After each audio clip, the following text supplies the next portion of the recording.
TikTok se stal jedno z nejvíce používanějších sociálních sítí na světě. Přes den klidně může mít i přes 400 milionů uživatelů každý den. So the big question is, will TikTok's success and magic keep up? Will something bright and shiny, something else come along? Or will Instagram or another well-financed competitor somehow steal the momentum? What do you think?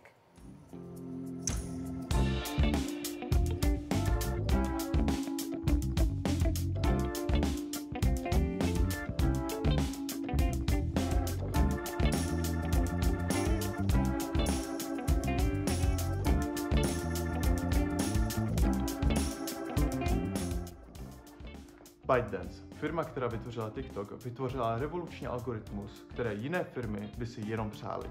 Jak funguje vlastně ten algoritmus v TikToku? Co to vlastně znamená pro diváka nebo pro tvůrce? To vám dneska řeknu. Představte si, že algoritmus je takový panáček. Ten panáček zkusí zjistit co nejvíce informací o tom vašem videu. A potom se bude snažit dál dělat s těm lidem ten TikTok, abyste mohli být populární nebo virální. Co to vlastně ale znamená pro tvůrce? Algoritmus se bude snažit co nejvíce o vašem videu. Bude používat technologie, jako je například Computer Vision, Natural Language Processing anebo metadata. Například Computer Vision je nástroj, aby zjistil, co je vlastně v tom videu. Jestli tam je nějaká žena, nebo v jaký to je místnosti, jestli to je vlastně vůbec nějaká animace. Potom tu je Natural Language Processing. Ten se bude snažit pochopit kontext videa. Třeba vytvoří si přepis z audia a bude se snažit pochopit, o čem vlastně to video je. Dokument, tutoriál na make-up, jak udělat backflip za 20 minut. A potom využívá ještě metadata, takže jméno vašeho videa, popisek anebo ještě hashtag. Když algoritmus zanalyzuje to vaše video, bude se snažit najít pro něj vhodné publikum. Algoritmus díky tomu dokáže pochopit, jak dobře se tomu videu vede. Našel jsem fotku na internetu, který by měl popsat metrický systém toho algoritmu. Takže příklad. Uživatel dostane tohle video. Pokud to video dokončí do konce, dostane 8 bodů. Pokud to video zkoukne ještě znova, dostane 10 bodů. Pokud to video sdílí, dostane 6 bodů, pokud napíše komentář, dostane 4 body a pokud to lajkne, tak 2 body.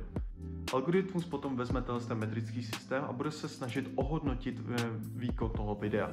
Pokud video bylo podle něj úspěšné, bude se opakovat cyklus od momentu, kde chtěl najít nové publikum pro něj. Bude se snažit dát větší publikum tomu videu.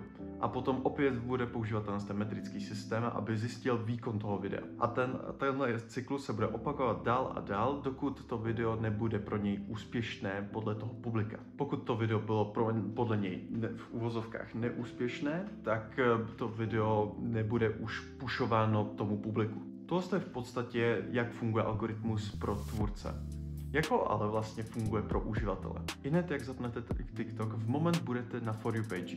Bude se snažit o vás pochopit co nejvíce informací o čem třeba máte rádi, nebo co nejradši sledujete. První videa, co zhlédnete na TikToku, budou hlavně sloužit k tomu, aby vás co nejdéle udrželi v aplikaci a tyhle TikToky budou obecně ty s širokým engagementem, takže například lajky, sdílení nebo komentáře. Časem TikTok bude vám doporučovat více a více videí, které máte rádi, díky těm informacím, co od vás zjistil. TikTok se dokázal dostat mezi ty největšími giganty na sociálních sítích. Díky tomu algoritmu dokázala udržet co nejdéle v té aplikaci. Například průměrná doba sledování na TikToku je okolo 10 minut. Naproti Instagramu, který má průměrně 2 minuty. Pokud bych měl doporučit někomu, jak být populární na TikToku, i když já třeba nejsem, možná budu, nevím, ale asi se nebudu snažit o to, doporučoval bych vám, abyste udělali content, který dokáže udržet toho diváka co nejdéle v tom videu. A ideálně, aby ho ještě zkoukl jednou.